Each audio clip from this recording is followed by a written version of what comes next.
Good morning students. तो last time जो हमारा 12th चैप्टर था उसके इंटेक्स्ट क्वेश्चन जो है वो रह गए थे कुछ। So today we are going to start that in-text question only. Exercise question जो वो हम लोग नेक्स्ट वीडियो में करेंगे।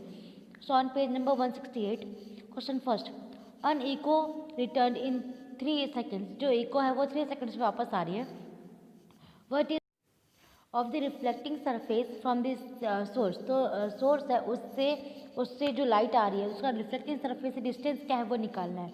हमें गिवन है स्पीड साउंड की that is 342 metre per second. तो रिटर्न जब इको आती है तो उसे कवर करना होता है distance. So distance of to way, तो टू वे का जो डिस्टेंस है वो हम लोग निकाल रहे हैं। स्पीड ऑफ साउंड हमें दी गई है 340 metre per second, 342 metre per second. Time जो है वो भी दिया हुआ है 3 सेकेंड। सो डिस्टेंस अगर निकालना है तो फॉर्मूला होता है स्पीड इंटू टाइम। तो स्पीड और टाइम को हमने मल्टीप्लाई कर दिया तो हमारे पास आंसर कितना आ गया, 1026 मीटर। तो distance between the source and reflecting surface, तो रिफ्लेक्टिंग सरफेस से लेकर सोर्स के बीच में जो डिस्टेंस है वो है 1026 डिवाइडेड बाई 2। तो जो आंसर है वो आ गया हमारा 513 meter. Then next page number 169 है, उसमें क्या बोला गया है वो देखिए। Why are the ceilings of concert halls curved. बोला गया कि जो सीलिंग्स है कॉन्सर्ट हॉल्स की, ठीक है, वो कर्व्ड क्यों होती है।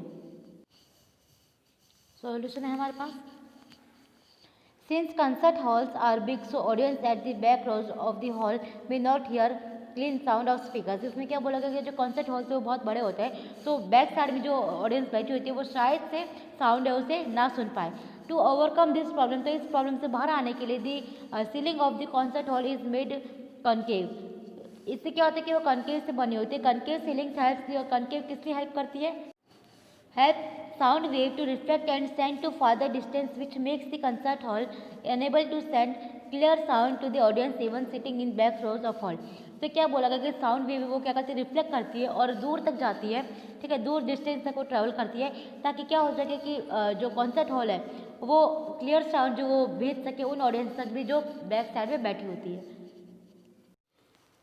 Then page number 170 we have question first, what is the audible range of the average human ear. की ह्यूमन ईयर है उसकी एवरेज रेंज क्या है, तो वो है 20 hertz to 20,000 hertz.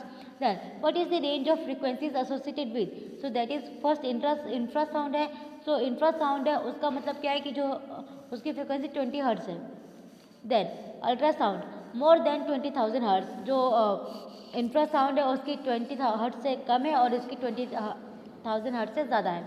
Then on page number 172 we have question first, a submarine emits sonar pulse. एक submarine है जो कि एमिट करती है sonar pulse which return from an under water, जो अंडर वाटर से वापस आ रही है, ठीक है, डिफरेंस इन 1.02 सेकेंड्स में।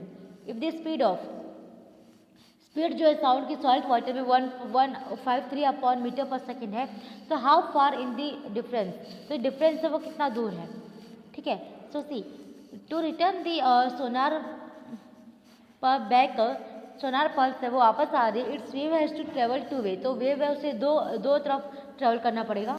सो velocity v of sound wave that is 153 meter per 1531 meter per second है।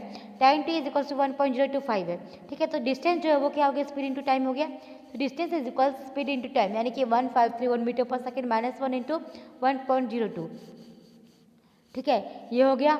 सो अब -1 क्यों, क्या, क्योंकि वो दोबारा बैक साइड में आएगी इसलिए यहाँ पे माइनस आ रहा है। देन आंसर आ गया 1561.62 मीटर।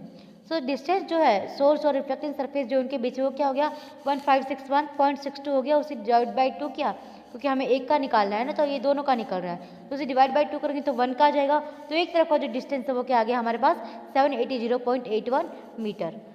ये हो गया एक साइड का डिस्टेंस का। तो अब आज का जो हमारा इंटेक्स क्वेश्चन है वो यहीं पे ख़त्म होता है। नेक्स्ट जो